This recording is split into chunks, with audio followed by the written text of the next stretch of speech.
किसने डिस्कवर किया था रेडियो?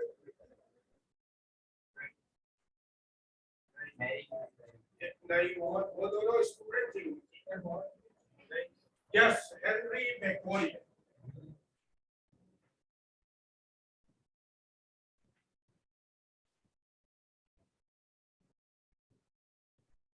हेनरी मैकॉले, ठीक है, ये बुनियादी तौर पर डिस्कवरर था।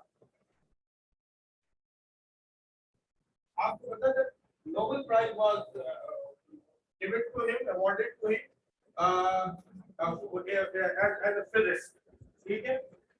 रदरफोर्ड के दो एक्सपेरिमेंट हैं, कौन कौन से? दोनों आपके फर्स्ट ईयर में भी है, नवी में भी है जी। Yes yes. नंबर वन था, उसने रेडियो एक्टिव रेडिएशन को उसने क्या काम किया था, स्प्लिट किया था अल्फा बीटा गैमा रे में। तो डिस्कवरी ऑफ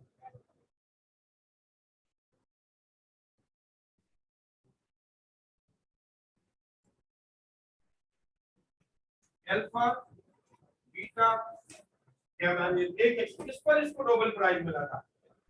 फिर उसके बाद एक और एक्सपेरिमेंट है, तो बताएं तो मान जी। एटॉमिक मॉडल इसने बनाया था, जो गोल्ड फॉइल के ऊपर जो है ना वो अल्फा पार्टिकल की कंपार्टमेंट थी।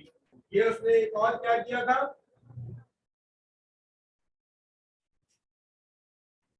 एटॉमिक मॉडल जो है ना उसने तरतीब दिया था। ये था गोल्ड फॉइल एक्सपेरिमेंट।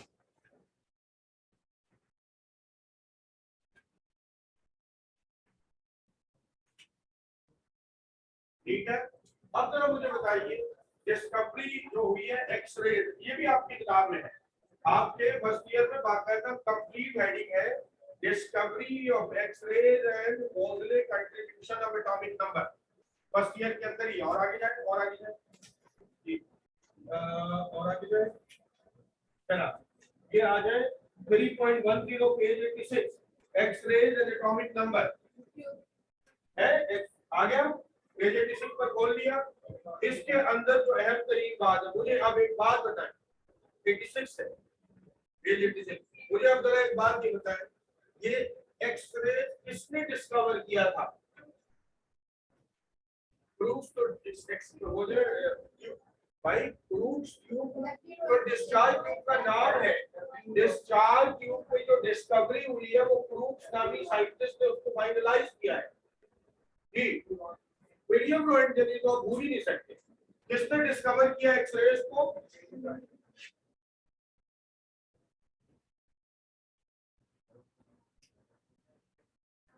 नहीं, ऐसा नहीं है, आपके इसमें लिखा हुआ, आप देखें बराबर वाले पेज पे फर्स्ट ईयर में लिखा हुआ है, आप विलियम रोएंटगेन को जो तलाश करके उसको हाईलाइट करें, तब आपको पता चलेगा ना कि आप पढ़ रहे हैं।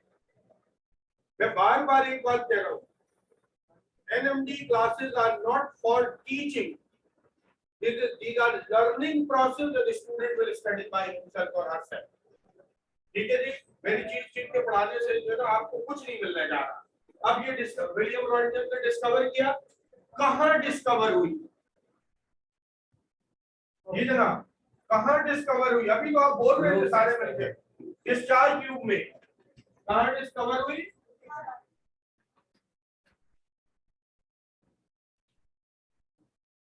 डिस्चार्ज ट्यूब में डिस्कवर हुई, तो कैथोड से डिस्कवर हुई या एनोड से? एनोड से।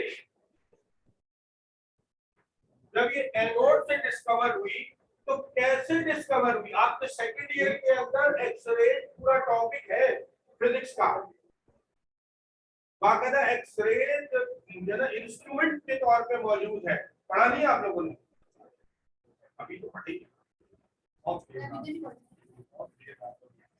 नहीं, सीरियसली उसको सीरियस लेना, क्योंकि वो आपका मोज़ले का जो है ना पूरा एक्सपेरिमेंट उसके अंदर मौजूद है। अच्छा, ये डिस्कवर हुई एनोड पर, कैसे डिस्कवर हुई, किस वजह से?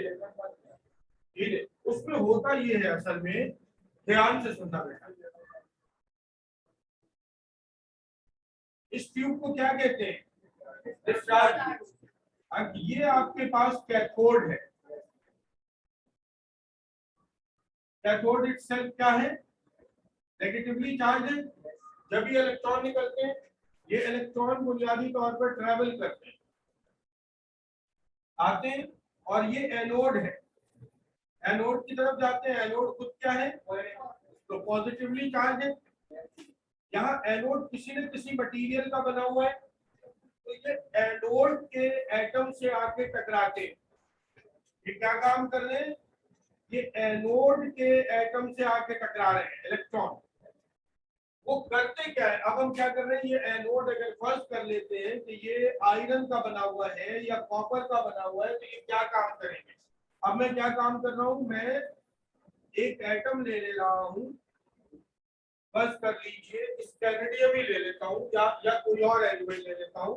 पहले शेल में 2 इलेक्ट्रॉन, दूसरे शेल में यानी में कितने हो गए, 8 इलेक्ट्रॉन। थर्ड शेल के अंदर जो है वो चला जाता है, ये आप ले लीजिए 4s2, और मैं ले लेता हूं 3d3। तो देखिए 3 इलेक्ट्रॉन है। होता क्या है, ये जो फास्ट मूविंग इलेक्ट्रॉन है, ये जो आ रहा है, ये क्या काम करता है बेटा, ये इनर मोस्ट पेनिट्रेट करता है, और पेनिट्रेट करके एक इलेक्ट्रॉन से टकराता है, और उस इलेक्ट्रॉन को क्या कर देता है, नॉक आउट कर दिया। ये इलेक्ट्रॉन क्या हो गया, नॉक आउट हो गया, बाहर आ गया। जब ये इलेक्ट्रॉन नॉकआउट हुआ तो ये जगह खाली हो गई ना, तो ये जगह जैसे ही खाली हुई तो बाहर से जो 3 इलेक्ट्रॉन, उनमें से कोई एक इलेक्ट्रॉन इसको आके रीफिल कर देता है। अब देखिए जब भी हायर एनर्जी से इलेक्ट्रॉन लोअर एनर्जी पर आए तो क्या करता है, एनर्जी इमिट करता है। तो इसी वजह से ये क्या काम करता है, ये एनर्जी इमिट करता है। तो आपको जो एनर्जी यहां से अब इसके नतीजे में इमिट हो रही है, ये जो एनर्जी इमिट हो रही है, कौन सी रेज है, ये अननोन रेज थी, इसी वजह से इसको एक्स रेज कहा गया। ठीक है जी। अब यहाँ से आइए, हम आ रहे हैं मोजले एक्सपेरिमेंट की तरफ। ये एक्स रेज के बारे में कहते हैं कि ये मेडिसिन की फील्ड में इनकलाब बर्पा कर दिया था। आपको याद होगा मैंने बोला था कि एक्सरे अभी भी अगर कोई बीमारी हो जाए, हाथ टूट जाए, पैर टूट जाए, किसी तरह का कोई मामला हो जाए, आप कहाँ भेजी जाती है, एक्सरे करवाने के लिए। तो पहले तब ये चीज नहीं थी। तो इसके जब ये इनकलाब बर्पा हुआ इस डिस्कवरी के बाद, तो सबने ये कोशिश शुरू कर दी कि वो ये जाने कि अगर आप यहाँ पर एनोड के मटेरियल को तब्दील करेंगे तो उसके नतीजे में एक्सरेज की वेवलेंथ पर क्या असर पड़ेगा। तो ये एक्सपेरिमेंट क्या है, ये एक्सपेरिमेंट है बुनियादी तौर पर effect of change in material of the anode at the wavelength of the X rays. यानी ये एक्सपेरिमेंट क्या है, observe the effect of change in material of anode on the wavelength of X-ray। क्या मतलब हुआ, ये देखिए एक्सरे खुद है क्या, एक्सरे बुनियादी तौर पर खुद जो है वो वेवलेंथ की बुनियाद पर है। they were very short wavelength having radiation।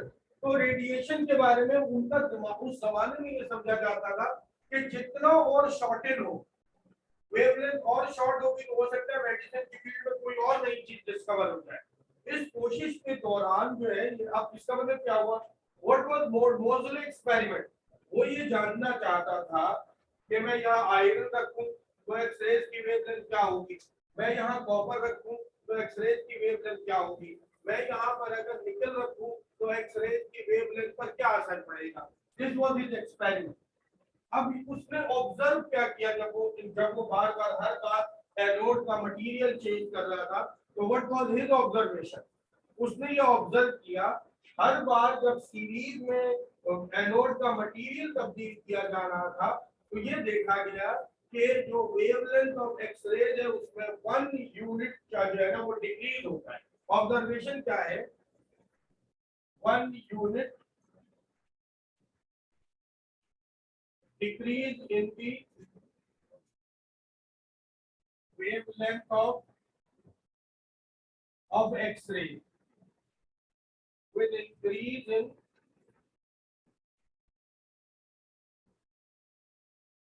Positive charge. आती है बात समझ में? देखिए बात सुने, अगर आप आयरन रखते हैं, इसमें पॉजिटिव चार्जेस की तादाद यानी न्यूक्लियॉन की तादाद कितनी है? प्रोटॉनों की 26। अगर आप कोबाल्ट रखें तो प्रोटॉनों की तादाद कितनी है? अगर आप निकल रखें तो प्रोटॉनों की तादाद, या इसका पॉजिटिव चार्ज का मतलब हुआ प्रोटॉन, प्रोटॉनों की तादाद कितनी है? अगर आप कॉपर रखें तो प्रोटॉनों की तादाद कितनी है? ध्यान से आप सुनो।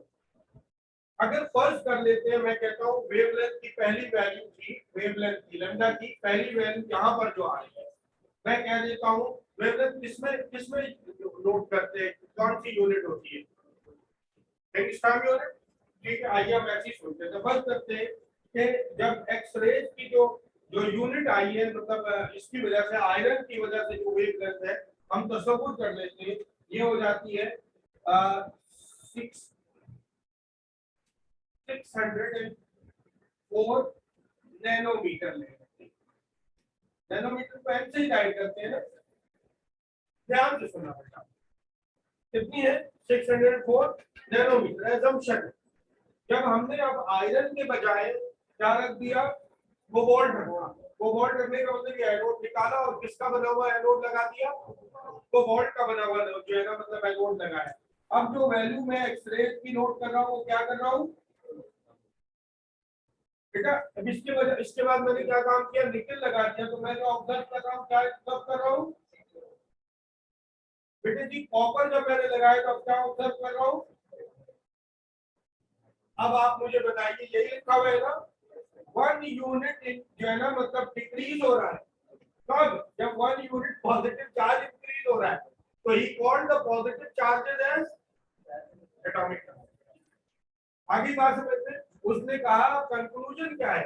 इस बुनियाद पर उसकी कंक्लूजन ये है कि the properties of the element depends upon, जो प्रॉपर्टीज ऑफ एलिमेंट है वो बुनियादी तौर पर डिपेंड क्या करती है? डिपेंड करती है positive charges which were named by him as atomic number.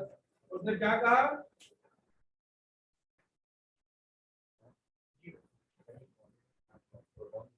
कि प्रोटॉन लिख दिया, ताकि आप फिर यही नहीं समझ पाएंगे पॉजिटिव चार्ज क्या बात है। तो मैं बता रहा हूँ, तो वो असल में जो डिस्कवरी है ना, तो डिस्कवरी में जब आप पढ़ने बैठेंगे तो आप कहेंगे पॉजिटिव चार्ज का क्या मतलब हुआ? एटॉमिक नंबर तो डिस्कवरी नहीं हुआ। एटॉमिक नंबर तो अब आप सीखेंगे, यानी दुनिया में ये बेबी पैदा ही नहीं हुआ है। अगली बात समझ में, ये तो मौजूद है इस वक्त तक, इसको सिर्फ जाना जाता है nucleus is a combination of positive charges, negative charges, neutral neutral particles. ठीक है, इसके अलावा दुनिया में अब कोई कुछ जानता ही नहीं है।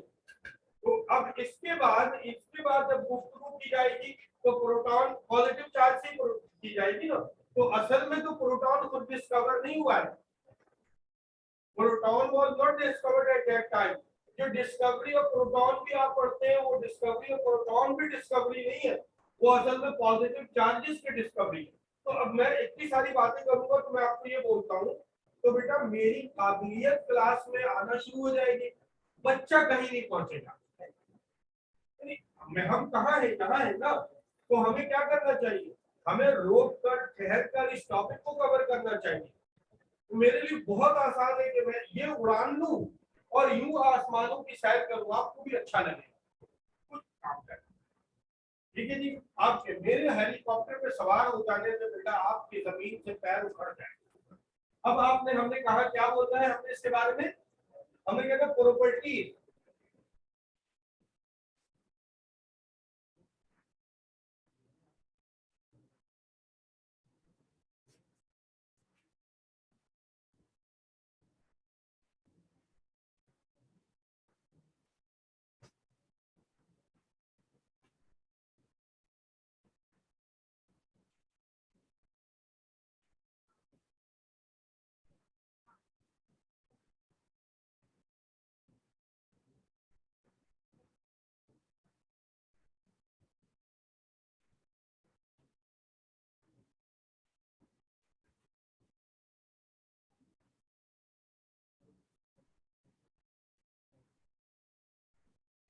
Alhamdulillah, this portion is also over, completed.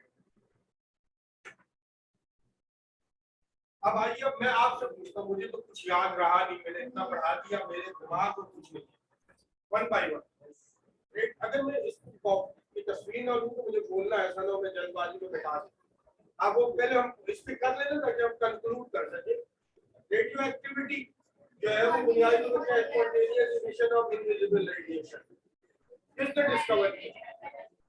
Rutherford के कितने एक्सपेरिमेंट थे जो 2 मरतबा उसको नोबेल प्राइज मिला? पहला जो है ना वो डिस्कवर क्या है, उसने रेडियो एक्टिव को स्प्लिट किया, रेडियो एक्टिव रेडिएशन को, किसमें? Alpha beta. अब दूसरा एक्सपेरिमेंट कौन सा है? एटॉमिक मॉडल, इसका मशहूर नाम क्या था? गोल्ड कॉइल एक्सपेरिमेंट, ठीक है। अच्छा, अब आप मुझसे ये कह सकती है कि सर ये आपने इसके साथ इसको क्यों बढ़ा दिया, ये रदरफोर्ड के बारे में क्यों गुफ्तगू की?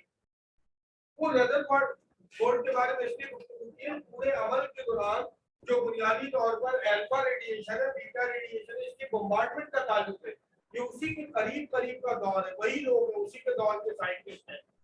डिस्कवरी ऑफ एक्सरे, ये किसने डिस्कवर किया? ये कहाँ डिस्कवर हुआ? इसका एक और नाम क्या है? अच्छा, ये कहाँ पर डिस्कवर हुई? ये एनोड पर डिस्कवर हुई। एनोड पर कैसे डिस्कवर हुई?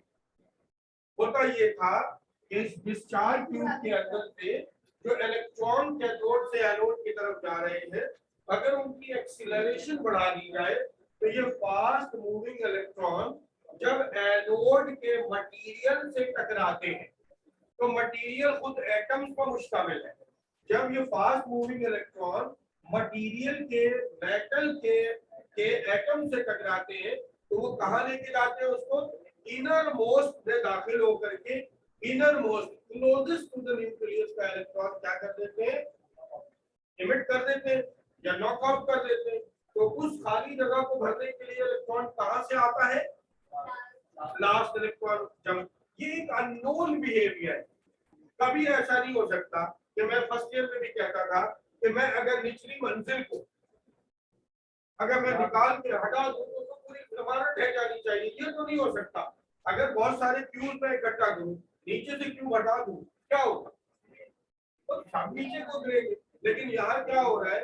एक्सेप्शनल बिहेवियर ये है कि इलेक्ट्रॉन टॉप से निकल करके कहाँ चला आता है? तो जब भी इलेक्ट्रॉन हायर से लोअर की तरफ आएगा तो वो क्या काम करेगा?